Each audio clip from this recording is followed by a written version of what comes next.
It is time for member statements. I recognize the member for Oshawa.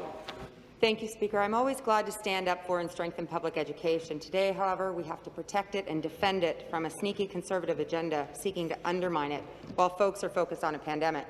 Despite the challenges of online learning and the desperate need for affordable internet access for at-home learning, families and students are being forced to choose a year-long learning option for their children.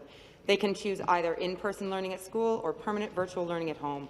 Parents have concerns about underfunded, overcrowded classrooms in schools with fewer educators and caring staff who they hope will be vaccinated by September, and they hope the government will fund protective measures to keep everyone safe at school. Parents are also anxious about a permanent virtual learning option. They're being asked to choose whether or not to keep their children home permanently to learn online with TVO, TFO as the only proposed provider of asynchronous e-learning. And families aren't allowed to change that channel. Parents are anxious to make a year-long choice today when they don't know what life will look like next week or in September.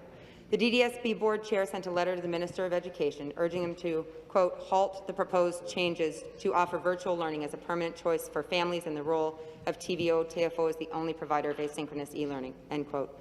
Education unions, parents and partners are also speaking out about permanent virtual learning. Speaker, education is supposed to be the great equalizer, but all things are not equal. And despite this government's strange obsession with their new mid-pandemic math tests for teachers, their plan for education doesn't add up. Students, education workers and families are suffering. This government must invest in public education and educators and get on side with health experts' recommendations to ensure schools will be safe places to learn when the time comes. That's a choice that should be easy to make.